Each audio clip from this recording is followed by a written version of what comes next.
story of Garnisha, or Ganesha.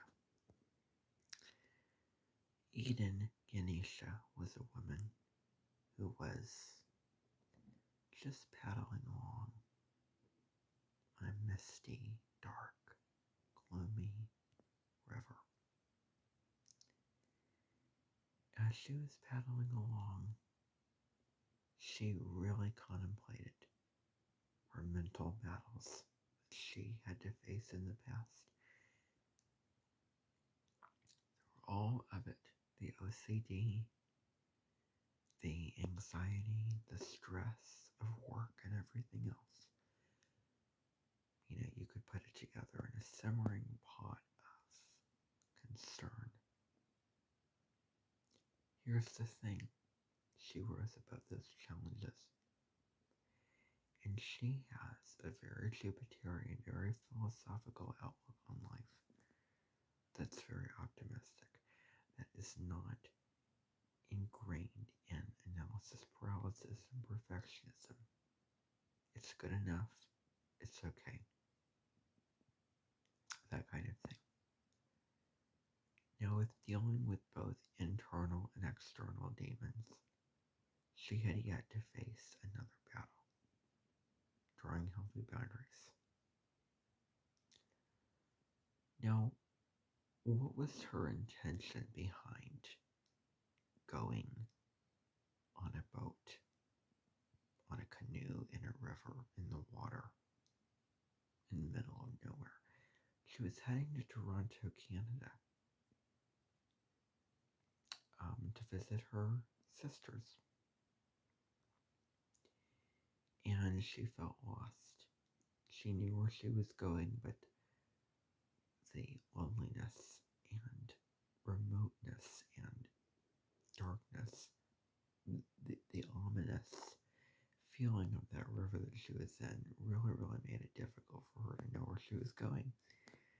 So out of the blue, she discovered a man in a boat coming toward her, a figure in the mist, and she found it out that it was her cousin Stephen.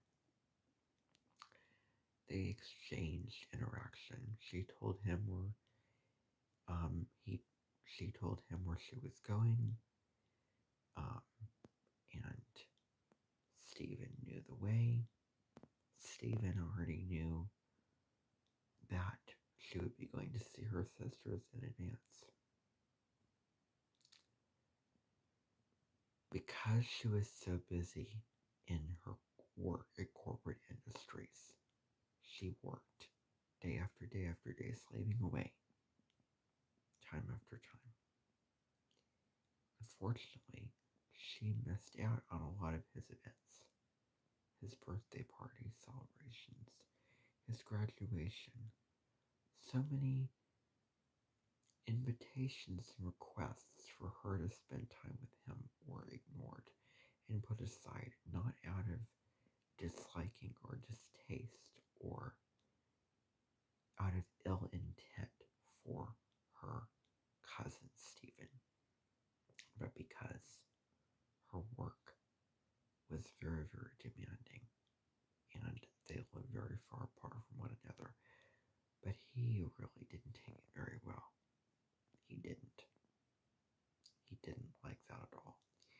And so he wanted to show her something that she would then have to pay for all of her wrong deeds of not showing up to his stuff, of not participating with him, of not doing what he wanted to do with him,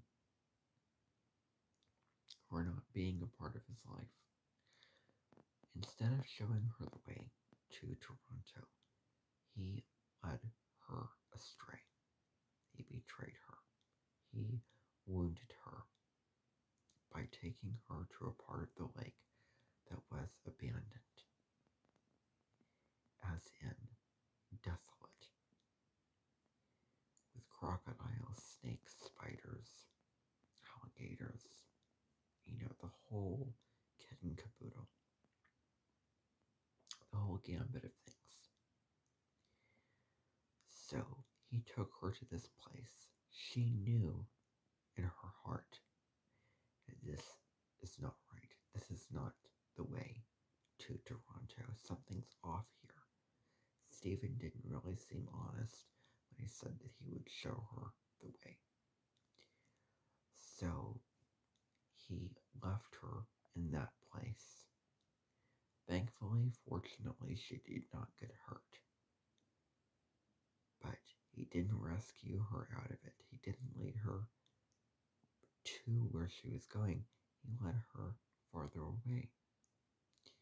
Her intuition was screaming at her not to trust him, that something felt off, that something wasn't right. But he was not helping her, but hurting her. And so a fisherman eventually came and discovered her on one of his fishing routes, cleaned her up at his cabin, took her to where she needed to go. So be it. She was on her merry way. But she never distrusted her intuition again. She would know when to draw boundaries and listen to the inner voice, the inner guiding voice, which says, is this the right place to go or not? Is this the right thing to do or not? It's very, very simple. This feels right. This doesn't feel right. This is the way. This is not the way. This is who you should trust. This is who you shouldn't trust at this particular point in time, and so on and so forth. So trusting your intuition can be a powerful thing. And when you don't trust your intuition, you end up regretting what you have done. And she regretted trusting him on the deepest level. So this story serves as a lesson to trust your intuition and trust what feels right to you. I hope that you found this video valuable and helpful. More videos to come in the coming